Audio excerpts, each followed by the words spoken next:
Today we're taking a look at the NBA match, which is happening on Friday, June 10, 2022, and giving you match breakdowns, betting tips and predictions in general on that game. Welcome back to High Stakes, let's get straight into it. Also, don't forget to subscribe to get notified as soon as we release these sport prediction videos, and if you would like more betting tips and predictions, then check out our Patreon in the link down below. Our new Patreon is a way for us to help you improve your chances of making more money. Multiple plans are available for each and every one of you. You can get 30 extra betting picks all the way up to 500 extra betting picks per month. Stop wasting hours of your time searching for bad betting picks that ends up costing you a lot of money. Join the High Stakes Patreon now and get the best betting picks. Going back to our video, we will give you 2 betting picks for each game, a team pick and a total pick based on facts and detailed explanation. So make sure to watch our videos till the end so you don't miss any of our picks. St. Louis Cardinals vs Cincinnati Reds. Our team pick is Cincinnati Reds for the win. And here is why. Luis Castillo will take the mound for the 7th time of the season in this one. Castillo wasn't at his best last time out, conceding 5 runs, 3 earned, in 6.1 innings against the Nationals, and was tagged with the loss to fall to 5-3. Overall, the veteran right-hander is having a promising season, conceding 3 or fewer earned runs in each start and enters with a 3.55 ERA and a 1.12 WHIP to go with a 2-3 record in 33 innings pitched. Castillo posted a 5.50 ERA in 5 starts against the Cardinals last season and is 6-7 with a subpar 4.41 ERA in 100 career innings.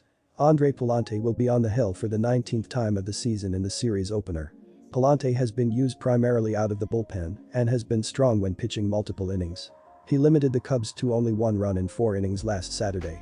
The rookie right-hander features a dazzling 1.23 ERA and a subpar 1.47 WHIP to go with a 1-0 record in 29 innings pitched on the season. Pallante has tossed 1.1 scoreless innings against the Reds this season.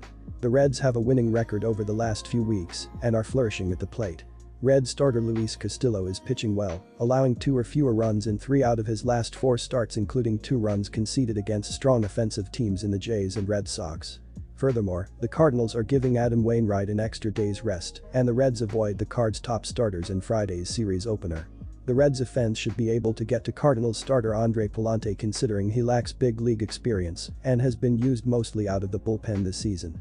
The Cards have cooled down, winning just 3 out of their last 8 games. Our total pick is over 8. Both of these teams rank inside the top 10 in runs scored, with the Reds at number 10 and the Cardinals at number 6. While Castillo possesses an elite arsenal, he has struggled with his consistency over the years, leaving him vulnerable to a top-flight St. Louis attack in this one. On the other side, Pallante is very unproven as a starter and may be on a pitch count that doesn't allow him to see the middle innings. Look for both squads to showcase their offense prowess by lighting up the scoreboard early and often.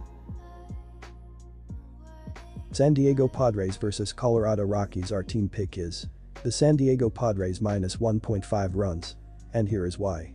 The Colorado Rockies traveled to San Francisco to take on the Giants after being swept by the Atlanta Braves in 4 games at Coors Field, and they pleasantly surprised with 2 wins over 3 games.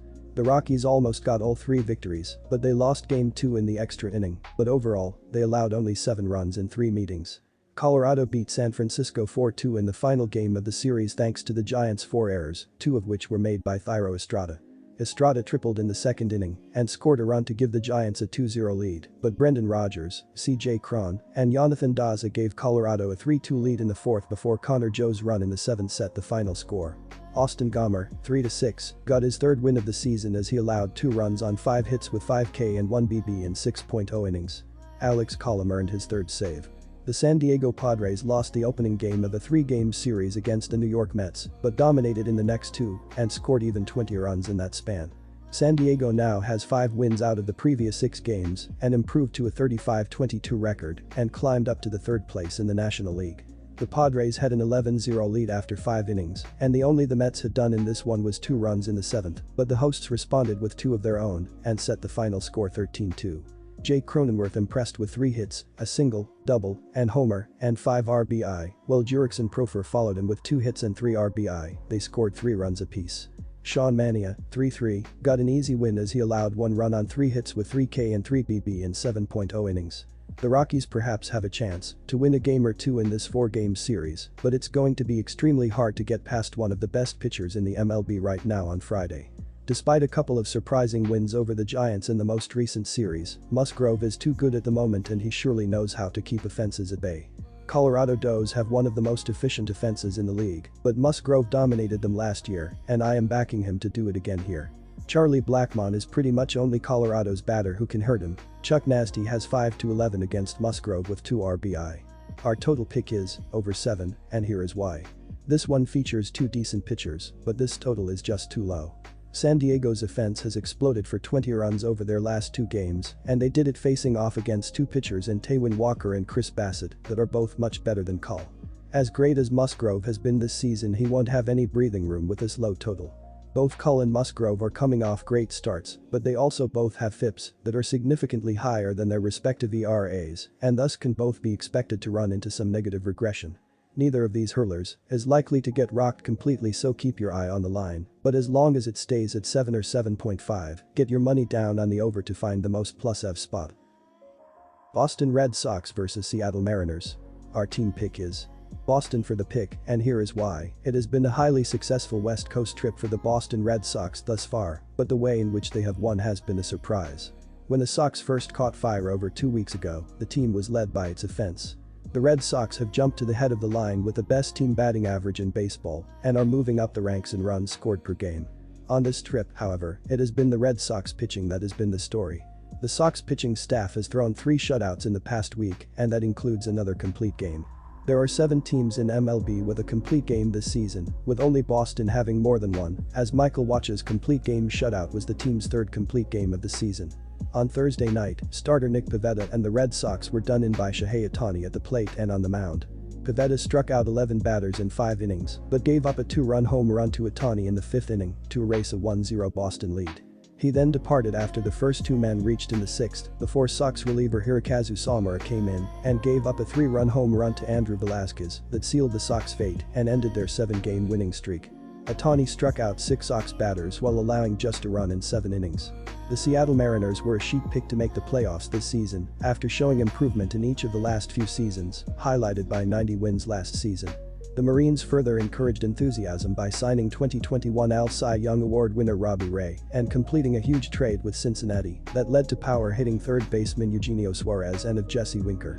All 3 have not yet lived up to their billing, but the Mariners may have finally turned a corner after taking 2 out of 3 from the Astros in Houston this week. The Astros can really make a run within the division as they kick off an 11-game homestand with the Red Sox. Hard to bet against the Red Sox right now, as their pitching has actually been superior to the team's hitting in recent games. The Red Sox staff has benefited greatly from the large ballparks in Oakland and Los Angeles and have thrown 2 shutouts on the trip. Rich Hill is 4-0 in his career on the road in Seattle. He has allowed just 26 hits in 34 innings and has a sparkling ERA of 2.38 over the course of 8 starts. The Red Sox have been super careful with him this season, and I don't expect that to change in this matchup. Expect Hill to throw between 5 and 6 innings and turn things over to an improving Red Sox bullpen. As for Gonzalez, he is 1-2 in his career against Boston and has given up 23 hits in 21 innings of work. In addition, he has given up a home run in 3 of his 4 career starts against Boston. The long ball has been a sticking point for Mariners pitching this season, so look for the power right-handed bats like J.D. Martinez, Trevor Story and, if he's cleared to go, Xander Bogaerts to take advantage of the left-hander. Our total pick is